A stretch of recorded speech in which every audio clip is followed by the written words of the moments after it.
Hello, Oaksters. It's Bathsheba, and I'm okay. But sometimes I'm not that okay. Sometimes I feel like this, and other times I feel a little bit more like this. Know what I mean? So I was thinking every week, one thing I really want to try to do is take a second to think about all the good things that are going on in the world. Because I know that the news or things you see in the paper or in magazines, if you still get those things made out of paper or online, can really make you feel like things are going terrible. And so I think it's important that we realize that there are really good things happening in this world. So each week I'm going to play a game, one of those games that you don't really have to think about. This week it's Speedrun 4, Roblox style. And while I do that, we're going to look up some news, some good news out there to see if we can pick ourselves up a little bit or remember that there are good people doing good things all over this world that should be celebrated, and we should think about those things whenever we start to feel a little not okay. So I typed in good news, and right away we get this Good News Network. It says good news, inspiring, positive stories. So let's jump on that and see if we can see a story or two that makes us feel pretty good about ourselves. So let's come on down here. And it looks like we've got woman found unlikely connection with disabled dad. Minnesota will pay for your landscaping costs if you plant bee-friendly greenery. Well, that's really good because the bees are dying. Oh, look at this story. All right, let's do this story here.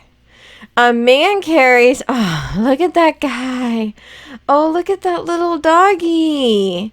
All right, man carries blind dog for 800 miles so she can build confidence, walking the rest of the epic hike on her own. Oh, well, that's really, really nice. So here is the man and here is the dog. And it looks like it is on Instagram. So let's hit up this guy's Instagram a little bit and see. He's a long-distance hiker. He's a writer. He's an author. And look at these adorable dogs. So here he is holding him here. Katana has shared almost as many trail miles with her Peepaw Schweppes as she has me.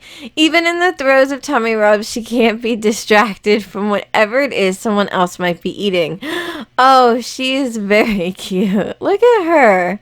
All right, and here, this is our second day on the Florida Trail down in the Everglades, and Katana was already bored to death. Look at she's tired. It's a rough life, but somebody's got to do it. All right, so let's read the main story though, so we can get a little bit. So basically what happened is he used to complete 1,000-mile hikes without breaking a sweat. His dog. Okay, so his dog used to go on these huge hikes all over the place, and she lost her vision and she lost her confidence. The duo had been halfway through completing the 2,650-mile hike of the Pacific Crest Trail. This was actually something I had wanted to do after I did the Appalachian Trail. When Katana's left eye started to cloud over from glaucoma. Oh no, so she had to get surgery. 2 years later, fast forward, she's blind in both eyes, and now she's super anxious because she can't see where anything is. That would be very scary to have your sight one day and then suddenly have it go away.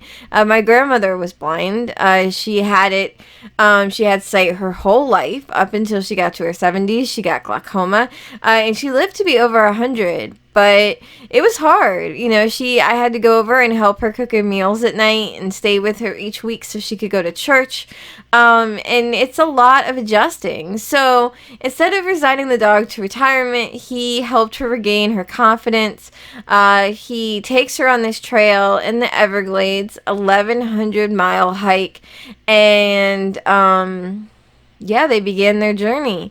All right, so she would walk a little bit and then he would carry her, and eventually she got used to walking again. and she was able to finish up the trail. So that is really heartwarming and sweet. That is such a nice story. Let's go back and see some more cute pictures of Katana. Look at this. Look at this little... Oh, okay. This is true love right here. Like it, and oh, he said this is throwback to the one-eyed days when he just had one eye, so he could still see then. Oh, well, that definitely makes me feel really good about the world. All right, so that's one man and one dog, and it is heartwarming for sure. So now let's go on to a different site, because I want to kind of get my good news from all over the place. And let's look at MSN. What does MSN have to tell us that's good today? All right, yes. Okay, so at the top... there's some breaking news, which is good news because the House finally okayed a $19 billion disaster bill, breaking conservative blockade and sending the measure to Trump. That's great news because people who are dealing with disasters in Texas, Florida, now the central states, because of all the tornadoes, they are going to get money so they can rebuild and they can start their lives over after devastation. All right. Oh, look it. So we've got the hero teacher runs barefoot to warn parents of swirling tornado. Oh, wow. Oh, at Virginia, a water park. A judgment-free event for families of children with, and I know the answer to this is actually autism, and it's amazing. I love any time they do things for people with ASD, because that is near and dear to my heart. Okay, financial literacy. All right, this is looking here. What about this one? Entire school learns sign language to welcome deaf kindergartner. Oh, that's really sweet. All right, so here's Cinderella. It looks like she's signing a little bit. At Dayton Consolidated School in Maine, one student has inspired a big change to the curriculum. This little girl, Maury Bellinger, a 6-year-old kindergartner, is the school's first deaf student. To make her feel welcome in the school, embrace the opportunity to teach all the students some sign language. So they learn about 20 words, colors, letters, words related to school.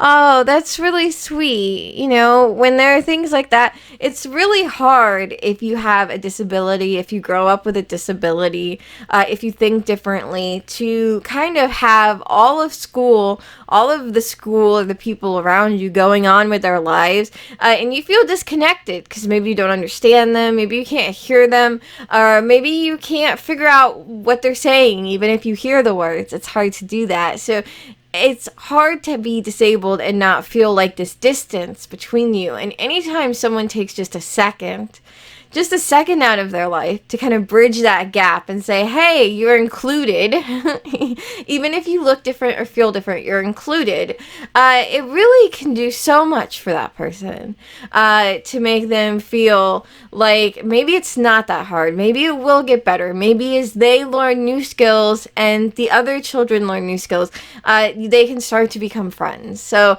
it's really cool. I think that was something really great that the whole school did. And it probably didn't take that long to do it. It's just, a really good gesture. All right, so let's hit another one. I want some good news. All right, what about... Let's see, Bored Panda. What does Bored Panda want to tell us? All right, so...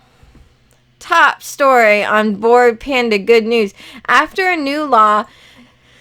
Students in Philippines need to plant 10 trees to graduate. What? And it'll result in 525 million new trees in one generation? Now that is a very creative way to stop climate change. I know everyone wants Mr. Beast to plant 20 million trees. And for one person, that seems like, what? How do you do that? But here, all it's asking is that everybody who's going to graduate plant 10 trees, and by the end of it, in one generation, 525 million new trees. So let's see. On May 15th, not that long ago, the Philippine Congress passed a law that requires students to plant 10 trees if they wish to graduate. The bill states that the requirement applies to all students in order to graduate primary school, high school, and college. So by the time they graduate, 30 trees. That's pretty cool. It was introduced by Congressman Gary Alejano, I think. I don't know if they pronounce the J or not. According to him, his main goal is to promote intergenerational responsibility as well as environmental protection. That's absolutely amazing. That is some good news. Wow. The initiative will help plant 175 million trees. All right, and then according to Alejano, I'll